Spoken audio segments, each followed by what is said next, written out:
Eu quero falar justamente desse momento do seu início na televisão, porque eu fui surpreendido. Eu achei que você tivesse começado diretamente no rádio. E não é. Nós temos aqui uma imagem. Sérgio, temos a Não. imagem aí número 1. Fala pra gente desse momento aqui. Olha lá. Nossa Senhora. Tá novinho aí, hein? Quem que foi o arqueólogo que escavou? Olha aí, cara. Isso é anterior, né? A gente tá falando de quando aí? 96? Isso aí foi em 95? 89. 89? Foi 89 na saudosa TV Manchete, no Rio de Janeiro. A gente gravava lá no Rio de Janeiro, às segundas-feiras.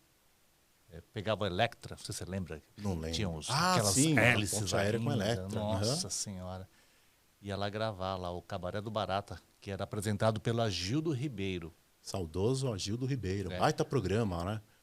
Então, aí agora eu preciso entender. Então você era bonequeiro, manipulador? Qual é o nome desse trabalho? Na verdade, eu era dublador. Dublador. Isso. E tinha duas pessoas que manipulavam os bonecos. Um manipulava a boca aqui e o outro vinha por trás, sem duplo sentido, né, para colocar as mãos assim no Jânio. E a gente ficava num outro estúdio, com todo mundo microfonado, fazendo as dublagens. Tinha lá o nosso roteirinho lá, né, e fazia as dublagens. E o Jânio era era o meu boneco, vamos dizer assim.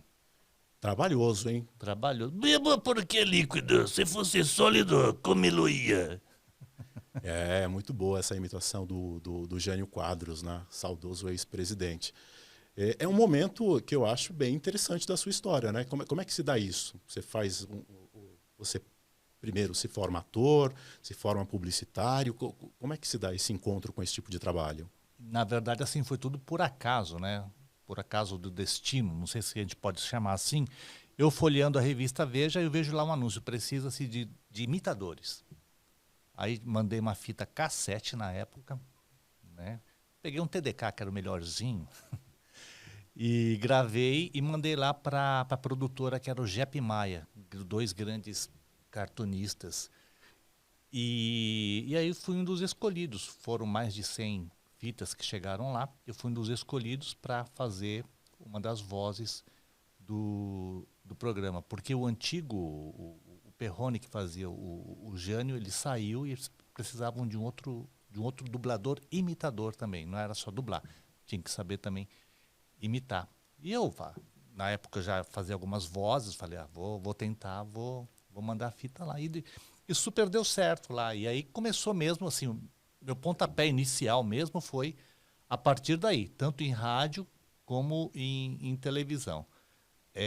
Rádio antes eu tinha algumas incursões que eu fiz na Rádio Nikkei, que era um programa da colônia, da comunidade japonesa, e muitas rádios retransmitiam, né, que o Paulo Miyagi, que era o dono da produtora Rádio Nikkei, comprava horários na Transcontinental, na Ômega, na Gama, CBN, enfim, alguns horários. Eu cheguei a fazer algumas coisas antes, né? Mas, assim, o pontapé mesmo foi na TV Manchete e na Rádio Guarujá AM e FM, em 1989. Por quê?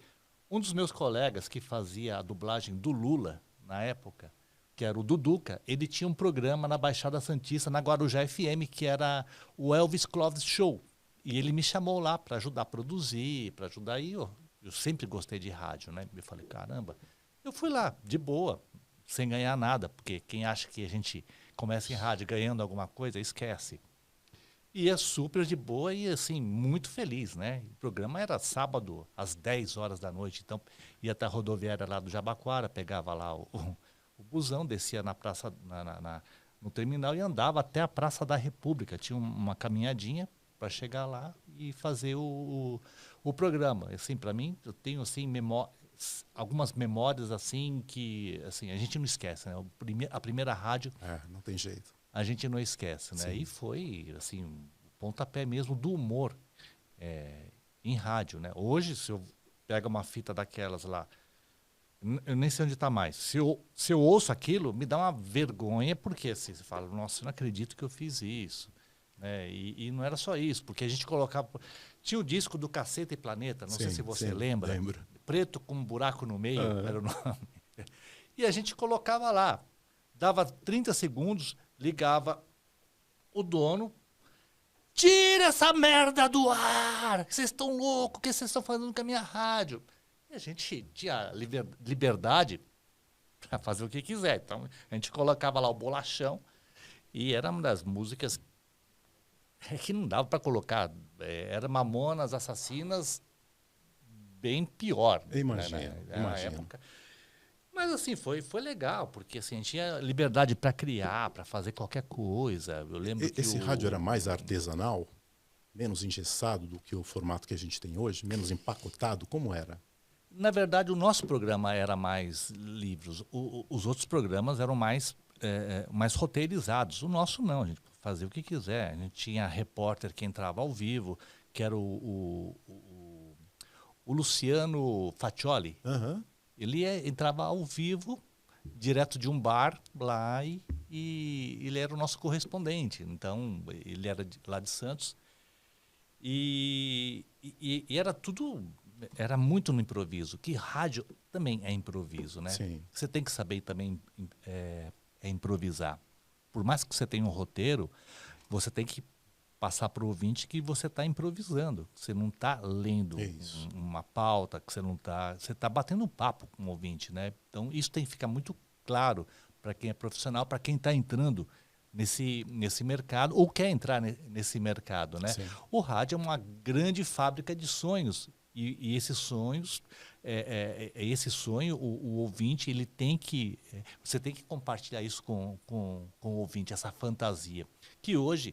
com o vídeo, perde um pouco dessa fantasia de você fazer um personagem, de você fazer uma imitação, mas você não deixa de fazer. Acho que o importante é isso, é uma ferramenta a mais que você tem para conquistar o ouvinte, para simpatizar com o ouvinte. E é isso que a gente fazia lá na rádio. Isso foi uma escola com mão na massa para mim.